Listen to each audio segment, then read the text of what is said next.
What happens when one of Hollywood's most fearless action icons steps onto daytime television and refuses to play along? What you're about to hear isn't just another awkward TV moment.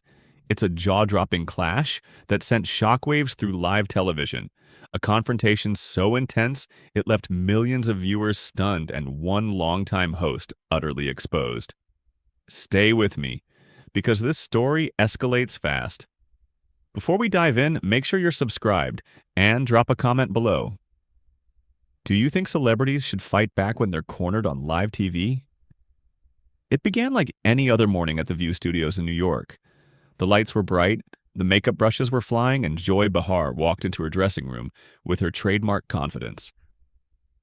There was a familiar smirk on her face, the look of someone who already believed she had the upper hand. That day's guest? Tom Cruise. He was scheduled to promote the latest Mission Impossible film, but Joy wasn't interested in box office numbers. For weeks, she'd been vocal about her criticism of Cruise, his beliefs, his lifestyle, his public persona. And this morning, she planned to turn a routine interview into a televised ambush. "This is going to be fun," Joy reportedly muttered, checking her reflection. "I've got questions that'll make him squirm." But here's what she didn't see coming. Tom Cruise had prepared too. Unlike many celebrity guests who walk in blind, Tom had done his homework. He'd studied past episodes, watched Joy's interviewing patterns, noted her favorite jabs, and more importantly, her weak spots. This wasn't going to be a polite smile and nod appearance. Tom had decided he wasn't backing down, and the moment the cameras rolled, the tension was unmistakable. Whoopi Goldberg kept glancing between them, sensing trouble. The other host grew unusually quiet. Meanwhile, Tom sat calmly in his chair, relaxed, composed, wearing that familiar movie star smile. But behind his eyes, something sharper, colder. Then Joy made her move. "So, Tom," she began, her voice dripping with artificial sweetness, "let's talk about your new movie. Although I have to ask, at your age, isn't it time to stop doing your own stunts? You're not exactly 20 anymore." Nervous laughter rippled through the audience. Tom's smile widened. "Well, Joy," he replied smoothly, "I appreciate your concern for my safety, but for someone who's built a career sitting behind a desk making jokes, it's surprising you'd question someone who actually gets up and does the work." The room instantly shifted. Joy's practiced grin faltered, just for a split second, before she fired back. "Oh, please," she scoffed. "That's rich coming from someone who jumps on couches. Do you ever regret making such a public spectacle of yourself?" And that's when Tom leaned in. "Joy," he said calmly, "I expressed genuine happiness about finding love. I understand that might be unfamiliar to someone who's built an entire persona around cynicism and tearing others down." The studio froze. The other hosts exchanged uneasy looks. The audience didn't breathe. "Excuse me?" Joy snapped, her voice rising. "I think you're confusing honest journalism with cynicism." Tom raised an eyebrow. "Honest journalism?" he echoed. "Is that what we call gossip and personal attacks now? Because I've watched your show. You don't ask questions to inform. You ask them to humiliate, to boost your own ego." Silence. Absolute silence. Joy's face flushed as anger broke through her composure.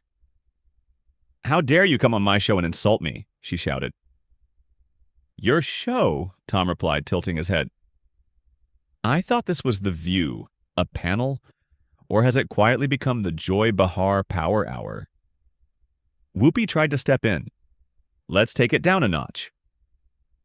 But it was too late. "Listen here, you little man," Joy snapped. "I've been doing this longer than you've been making movies. I don't need some Hollywood pretty boy telling me how to do my job." Tom didn't raise his voice. He didn't blink. "Little man?" he repeated calmly. Interesting, coming from someone whose biggest accomplishment is making people uncomfortable on daytime television. And for the record, I've been making movies since before you figured out how to turn bitterness into a paycheck. The audience gasped. Joy opened her mouth, then closed it. No comeback, no punchline. Just stunned silence. For the first time, a guest hadn't just pushed back, he'd taken control. And Joy Behar had nothing left to say. "You think you can just walk in here and disrespect me?" Joy snapped, her voice now trembling despite her attempt to sound authoritative. "Do you even know who I am?" Tom didn't hesitate. "I know exactly who you are, Joy," he replied, his tone steady, unshaken. "You're someone who confuses rudeness with wit, cruelty with humor, and volume with intelligence. You've spent decades masking insecurity behind arrogance." He paused, just long enough for the words to sink in. "At the end of the day, you're not a truth teller. You're a bully with a microphone." The words detonated in the studio. You could feel it, the moment her carefully constructed image began to collapse.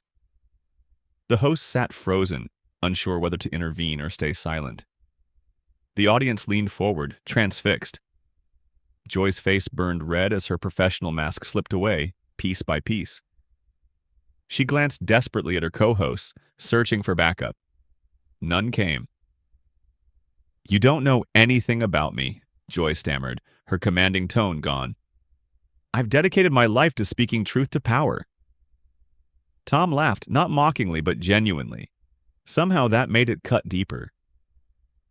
"Speaking truth to power?" he repeated. "Joy, you are the power. You have a platform that reaches millions every single day. And how do you use it? You mock, belittle, and tear down anyone who doesn't think like you." He leaned back slightly. "That's not bravery. That's cowardice." The audience sat in stunned silence. "I asked the tough questions," Joy shot back, but the confidence was gone. "No," Tom corrected calmly. "You ask gotcha questions designed to embarrass people. There's a difference between journalism and ambush. You don't want understanding. You want conflict. You don't want answers. You want ammunition." At that moment, Whoopi finally tried to intervene. "Tom, maybe we should move on and talk about the film." "Actually," Tom said without looking away from Joy, "this conversation is long overdue." And that's when things truly spiraled. "What Joy represents," Tom continued, "is everything wrong with modern media. Discourse has been turned into blood sport, and she's proud of it." Joy's hands were trembling now, whether from rage or humiliation, no one could tell. "You sanctimonious little weasel," she hissed. "You think because you've made some action movies you get to lecture me about media?" "I think," Tom replied evenly, "that as a human being who's watched you destroy people on television for entertainment, I have every right to call it out. And the fact that you just resorted to name-calling proves my point." He let the silence speak for him. "When facts fail you," he added, "you reach for insults. That's not strength, it's pathetic." The other hosts squirmed in their seats. This wasn't an interview anymore. This was a public unraveling. "You want to talk about facts?" Joy snapped, her voice cracking. "Let's talk about you, your bizarre personal life, your failed marriages, your strange religious beliefs." The room held its breath. Tom's expression didn't change, but something sharper flashed behind his eyes. "My personal life is my business, Joy," he said calmly. "But since you opened that door, let's be honest. You've been married multiple times too. Somehow that's only a problem when it's someone else." He continued without raising his voice. "And as for religion, I've never used this platform to mock anyone's faith the way you routinely do." "I don't mock faith," Joy protested. "I question dangerous ideologies." "No," Tom countered. "You mock what you don't understand. You replace research with ridicule, curiosity with contempt. You don't challenge divisiveness, you profit from it." Joy was breathing heavily now, like someone backed into a corner. "I'm just repeating your own words," Tom added. "The only difference is that without applause and agreement propping them up, they sound as empty as they truly are." The cameras cut to the audience. Open mouths, wide eyes, disbelief. This had never happened before. Suddenly, Joy stood up, her chair screeching across the floor. You know what? I don't have to sit here and take abuse from some washed-up actor who thinks he's Tom Cruise but acts like a spoiled child. Tom didn't stand. He didn't flinch. Washed up? He said calmly. Joy, my last film made over $700 million worldwide. What was the last thing you created that brought joy to anyone? A beat. And I find it ironic, he added, that you're calling me petulant while you're literally throwing a tantrum on live television. The studio was silent, and in that moment, everyone watching knew. This wasn't just a clash of egos. It was the moment the power dynamics shattered, and there was no coming back from it. This is my show, Joy screamed, any trace of professionalism completely gone. You're a guest here. Actually, Tom replied quietly, and somehow that calm made her outburst even more jarring. This is The View. It belongs to all the hosts, the producers, the network, and ultimately the viewers. You seem to have confused being one voice at the table with being a dictator. That's when Joy turned desperately toward her co-hosts. Are you going to let him talk to me like this? No one answered. The silence was crushing. Even Whoopi, usually quick to step in, couldn't find the words. Because deep down, they all knew it. What Tom was saying wasn't just sharp. It was true. The fact that you think disagreement equals disrespect, Tom continued, tells us everything we need to know about your character. You've surrounded yourself with people who either agree with you or are too intimidated to challenge you. He paused, then added evenly, But I'm not intimidated by you, Joy. I'm just disappointed. Disappointed, Joy whispered, barely audible now. Yes, Tom said, nodding. You were given a platform, a voice, a chance to actually make a difference. Instead, you chose division over unity, mockery over understanding, ego over empathy. The studio felt smaller somehow. You had the opportunity to lift people up, he went on, and instead, you spent years tearing them down. Joy slowly looked around the room, the crew, the audience, her co-hosts. For the first time in a very long time, she saw herself reflected in their faces, and she didn't like what she saw. That moment of self-awareness lasted only seconds. Her expression hardened again, but now the arrogance was gone. What replaced it was raw, desperate defensiveness, like a wounded animal backed into a corner. Everyone in the studio could feel it. You think you're so perfect, Joy said quietly, venom dripping from every word. Sitting there in your expensive suit judging me. But I know who you really are. I know about the control, the manipulation, the way you treat people who work for you. For the first time, Tom's smile faded, but his voice stayed steady. Joy, he said, now you're just making things up. And honestly, it's sad. You're so desperate to hurt me that you're willing to spread lies on live television. Is this really who you want to be? I'm not making anything up, Joy insisted, though her voice wavered. I have sources. Sources? Tom repeated flatly. The same anonymous whispers you always rely on? Gossip passed off as fact? He leaned forward slightly. Real journalists verify information. You throw mud and hope something sticks. You just proved my point about your standards. The other hosts were visibly uncomfortable now. One stared down at her hands. Another kept glancing toward the exits like she was planning an escape. This wasn't just awkward, it was painful to watch. You want to talk about sources? Joy snapped, her voice rising again. Let's talk about how you've silenced people who tried to speak out against you. Tom leaned back in his chair, completely composed.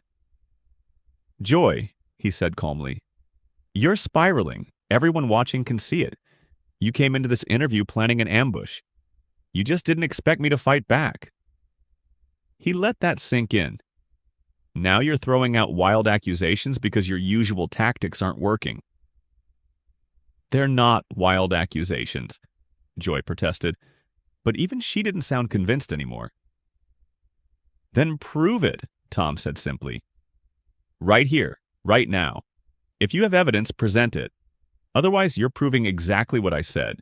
You're a bully who attacks without justification. Joy opened her mouth, then closed it. The silence stretched painfully long. The cameras didn't cut away. Every second of her struggle played out live. The hesitation, the panic, the realization that she had nothing to back it up. That's what I thought, Tom said softly. Joy, this is the real issue. You make accusations you can't support. You ask questions you don't want answered. And when someone calls you out, you double down instead of admitting you were wrong. I am never wrong, Joy snapped. But even to her own ears, the words rang hollow. Everyone is wrong sometimes, Tom replied. The difference is that most people learn from it. You've built a career on never admitting fault, never growing, never showing humility.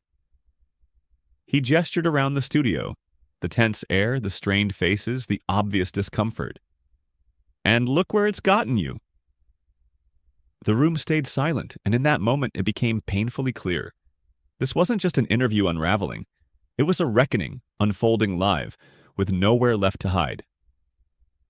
You've created a toxic environment, Tom continued, his voice firm but controlled, where disagreement is treated like betrayal, where opposing viewpoints are met with hostility instead of curiosity. You've taken what should be a space for discussion and turned it into a platform for persecution. Joy was visibly shaking now, her fists clenched tightly at her sides. You don't understand anything about what I do here, she shot back. I understand perfectly, Tom replied without hesitation.